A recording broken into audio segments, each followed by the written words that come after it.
부도난 여행사 때문에 결혼 준비 대신 소송을 준비하고 있는 예비신랑 정 씨.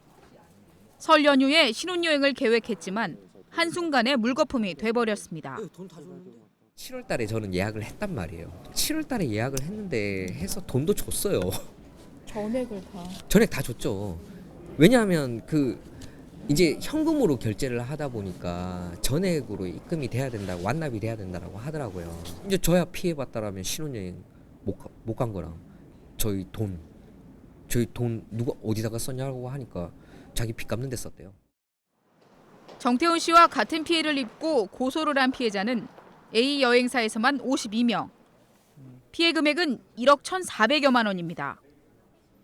A 여행사가 가입한 보험은 3천만 원으로 피해자 52명이 3천만 원을 나눠서 보상받을 수밖에 없습니다.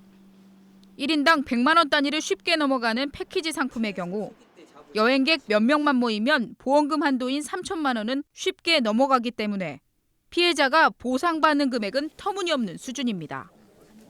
국내 여행업 같은 경우는 이제 여행업을 등록하고 나서 그 보증보험 한도가 2천만 원을 가입하게끔 되어 있고요. 국외 여행업 같은 경우는 이제 한도 금액 3천만 원을 가입하게 되어 있는데 실제로 피해가 발생하게 되면 그 한도 금액보다 많은 금액이 피해 금액으로 발생을 합니다. 그러다 보니까 그 한도 금액이 현실적으로 굉장히 부족한 그런 상황입니다. 그래서 한도 금액을 좀 상향 조정해야 되는 게 아닌가 싶습니다. 영세한 여행사는 지출을 줄이기 위해 최소한의 보험만을 가입하고 있기 때문에 부도가 나면 피해 보상에 문제가 생기는 것입니다. 또 다른 여행사 피해자 김 씨. 김 씨는 여행사가 폐업 처리를 하지 않아 보험금을 받을 수 없는 처지에 놓였습니다. 부도 처리가 나야지 보험액이 나오는데 그 업체에서 부도 처리를 아직까지 하고 있지 않은 상태인 거예요.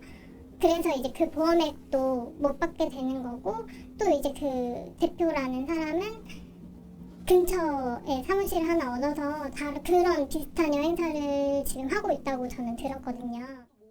결혼 일주일 전 B 여행사의 부도를 알게 된 박 씨는 항공료를 제외한 나머지 금액은 사라져버렸습니다.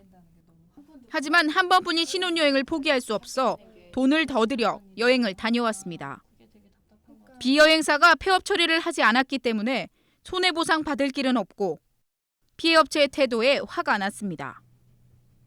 저희 입장에서는 돈을 날린 것도 매우 화가 나고 억울하고 한 번뿐인 신혼여행을 망쳤다는 것도 화가 나는데 그런데 미안하다는 말이 없어요. 빨간 딱지를 붙이는 뭔가 민사소송까지 끝까지 가더라도 그 사람이 붙일 게 없고 팔 게 없으면 저희가 받을 게 또 없는 거잖아요. 간다고 한들. 그리고 그 사람은 또 100m 밖에 다른 곳에 사무실을 차렸대요. 말도 안 되는 거죠. 저희. 세무서에서 사업자 등록이 말소되고 여행사가 구청에 폐업 신고를 해야 보증보험에서 보험금을 지급합니다. 하지만 여행사가 구청에 폐업 처리를 하지 않은 경우 피해자는 보험금조차 받을 수 없습니다. 여행사 부도 피해 신고가 들어오면 구청에서 절차에 따라 여행사 등록을 취소하는 데까지 6개월가량의 시간이 소요됩니다. 폐업 처리를 하지 않은 여행사 대표가 잠적을 하게 되면 그 기간은 더욱 길어질 수밖에 없습니다. 복수의 구청 관계자는 현재 관광진흥법상의 세무서의 폐업 사실을 근거로 구청에서 폐업 처리를 할 수 없다는 점이 문제라고 지적합니다. 만약 구청에 직권말소의 권한이 있다면 행정처분의 시간을 줄여 피해자들의 보상 문제 해결이 쉬워질 것이라고 답변했습니다. 과거부터 이런 패키지 여행 관련 피해 사례가 있었지만 개선되지 않고 반복되는 이유에 대해서 여행업 관계자는 구조적인 문제를 꼽았습니다. 사건이 생기면 등록이 된 업체인지는 구청에서, 보험에 들었는지는 보증보험에서, 보험금과 피해 구제를 받을 수 있는지는 여행업협회에서 피해자가 직접 확인해야 하는 어려움이 있습니다. 등록을 했는지, 보험에 가입이 되어 있는지 그런 거에 대한 확인이라든지 이 업체가 정상적으로 운영이 되는지에 대해서 일목요연하게 볼 수 있는 일괄적인 행정 시스템이 아직 부재하다고 생각됩니다.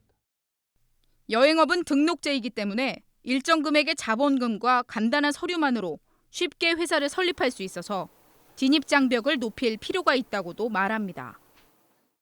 해마다 피해 사례가 생겨나고 억대의 피해액이 발생하고 있기 때문에 여행을 준비하는 시민들도 꼼꼼하게 확인하는 것이 중요합니다. 첫 번째는 해당 여행사가 등록된 여행사인지를 확인을 하셔야 되고요. 둘째로는 그 여행사가 보험에 가입되었는지를 확인하셔야 됩니다.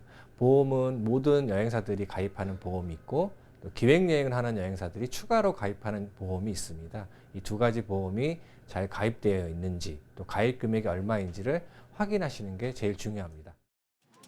보증보험의 보상 한도가 충분한지 확인하고 기획여행 보증보험이 추가 가입되어 있는지도 확인해야 합니다. 여행 관련 계약서와 여행 약관에 하자에 관한 책임 회피 조항이 없는지 읽어봐야 합니다. 할인 행사를 핑계로 현금 결제를 하는 것보다 카드 이용을 하는 것이 문제가 생겼을 때 손해를 줄일 수 있습니다.